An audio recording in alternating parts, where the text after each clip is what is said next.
Guys, that long-awaited moment, Nvidia is going to report here in about 6 minutes. Before we get to that, I just want to talk about a few things. First off, I put a poll on X just 28 minutes ago and said, what do you think will happen to Nvidia stock today after they report?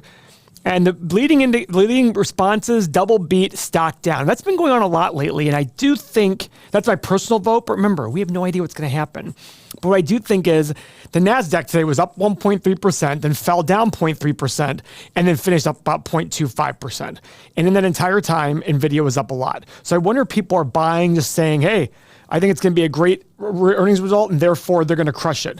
Maybe, maybe not.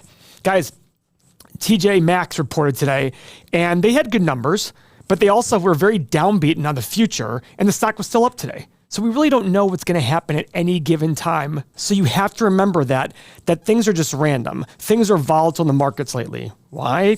The blame game right now is Trump's tariffs. Really? Come on. Is that really it? How about valuations? How about literally there are 8 valuation metrics going back to 1950, and every single one of them is 7 of 8 of them are in the 97th, 98th, 99th, or 100th percentile in terms of valuation level. That's not good. But again, we don't know what's going on in the short run. In the long run, we know that the fundamentals are going to drive the stock price as long as you pay a reasonable price for the individual stock. Okay, so Nvidia, nothing's happened yet. And again, follow me on Twitter if you want, at EMPaulG. I like putting polls out. 113 votes. So let's see. Nvidia is currently still, even after hours, slightly up. They're expecting $38.1 billion in revenue and 85 cents per share in earnings. What else we got? Guys, Bitcoin. Bitcoin's been tanking. It's short run. We don't know what this means, but it's down 23% from its all-time high of 109,225. What's the reason? Who knows? There's a lot of excitement getting to 109. Yeah, Bitcoin went up pretty quickly. Again, you know my opinion on it. If you want to trade it, have fun. If you think it's a store of value, if you think it's some sort of asset that's investable, if you think it's an investment itself, I got to tell you, you got to learn what an investment is because it's really not in its current form. There are a million reasons why, and we have videos on the main channel that explain that. But MicroStrategy, the company led by Michael Saylor, the one that borrows money to buy Bitcoin, it's down 52% from its high in November. So back in November, I think Bitcoin was on 70,000. It has since surged to 109, and yet it's down from its high of $500 and some dollars to 243 and change. It's pretty scary. Whenever you borrow money to buy something, especially something as volatile as Bitcoin, that's a pretty risky strategy. Is this the ultimate indicator of a euphoric bubble? Time will tell. But of course, the Bitcoin enthusiasts, rightly so, will say, people have been saying it has no value for 15 years. Yeah, it's true. But 15 years ago, Bitcoin was a lot different than it is today. It was all about staying off the radar. It was all about not paying taxes. Now, they want regulation, and the IRS says, give us our tax money. So it makes a lot of sense there. Guys, I'm not going to lie to you. It really does bother me about the tariffs. We always say about markets. In a room filled with gasoline, John Hussman says this, and it's a brilliant analogy. In a room full of gasoline, we don't know what will cause the explosion. But if there's a fire in the corner, if there's a fire running with flames going, one of those sparks will cause the explosion. We just don't know what it is. Eventually, people will care about evaluations, and they will care with a vengeance. Now, on the main channel, I did something exciting. I created my own Magnificent 7. These are 7 stocks that I believe in that I think will beat the Magnificent 7 over the coming years at current excitement euphoric levels. So every quarter, we're going to update on that one. It started January 1st. Every end of the quarter, we're going to do an update on my Magnificent 7, Paul's Magnificent 7. So we are about 1 minute away from Nvidia reporting. Guys, after they report, there's a lot of choppiness. Sometimes it surges up, then collapses. Sometimes it collapses and surges up. Sometimes it does both and then levels off. It's crazy. There's a lot of volatility in these things. Remember, it isn't reasonable. Like look at, say, for example, for the NASDAQ, 1.6% swing from peak to bottom.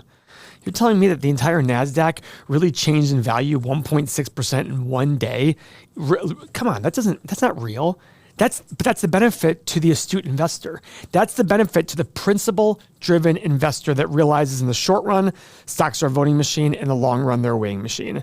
And now, for the long-anticipated Nvidia earnings, let's go. All right, guys. Well, the news is in. They reported $38.3 billion in revenue, beating $38.1. They reported 89 cents earnings per share, beating 85. It is a double beat, and the stock is up. Oh, now it's coming down a little bit. It was up 3. Oh, look at this. Look how much things change. Oh, now it's going back up again. Isn't it crazy? Like I said, the volatility after these companies report is just incredible, and it's now negative, just like that. It was up 3%, now it's negative. So these are the volatilities. Now let's go see. We're going to do two things now, guys. We're going to go look at their report and see if there's anything of material value to look at. And then, down over 1% now. And then we are going to use our stock analyzer to come up with a reasonable price for Nvidia. Maybe it's there right now. Oh my God, it's down 4% now. 4.5%. Guys, in the last 2 minutes, 1 minute, it has fluctuated about 7%. Incredible. So let's pull up the quarterly report. All right, guys. Now, since I pulled up this thing up, it's now up 1%. So up 3%, down 4.5%, back up to 1%. This is the biggest company in the world right now, and this is what's going on. Okay, Nvidia, record quarterly revenue of 39.3, up 12% from Q3. Guys, not up 12% year over year, up 12% in the from Q3 alone. 78% in 1 year. Incredible. Quarterly data center revenue up 16% in Q3, up 93% from a year ago. Crust. Record full year revenue up 114% to $130.5 billion. Let's go see what else is going on. Let's see how the stock is doing. Now it's down to, now it's low. Now it's down 1%. Now it's up. Okay. Now here's something interesting, guys. Gross margin here is actually declining a little bit. It was 76% in the year ago quarter, 74.6 in the previous quarter, now 73%. I'm actually surprised by that. I thought with their gross margin being so high as they added more, it'd be interesting to find out why. Operating expenses up 48% year over year, but remember, revenue is up 78%. That difference is huge for the bottom line, big time. Operating income up 77%, net income up 80%, EPS 82% up. Guys, incredible. This company is absolutely fucking unbelievable. This is an incredible business. But remember, pillar number 4 in our principle-driven investing, a great story can become a bad investment if you pay the wrong price. That's probably our most important of the 5 pillars we talk about with principle-driven investing. Market.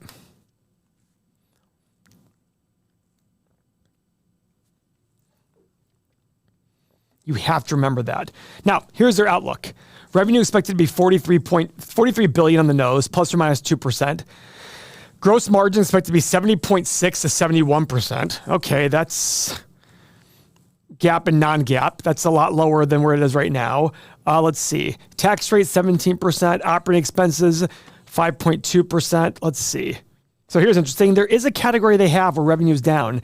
Gaming revenue was $2.5 billion, down 22% from the previous quarter and down 11% from a year ago. Full year revenue rose 9% to $11.4 billion. Okay, so gaming is struggling a little bit here, but I don't think that's the play right now for this company. So let's see if there's anything else that jumps out at me. Let's see here. 12 months ended, gross profit, incredible, guys. Absolutely incredible. Balance sheet, total current assets. Look at this, guys. Total current assets, basically cash equivalents, inventories, $80 billion, up from $44 billion a year before. Wow. Incredible. Incredible. Unbelievable. Let's see. Their total liabilities. Look at this. Total liabilities are $32 billion from $22 billion.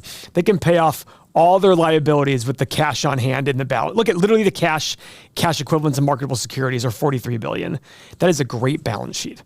That's a company that has staying power. That's a company that you need to pay a premium for so many reasons. But again, what's the right price? How's the stock doing now? Okay, it's teetering about here. So let's go to the stock analyzer tool. Let's pull up our good friend Nvidia. And that's how we'll leave it with you guys today. So let's see what analyst estimates are before we go to that. Revenue growth for analyst estimates are Big numbers. Basically doubling in the next 4 years.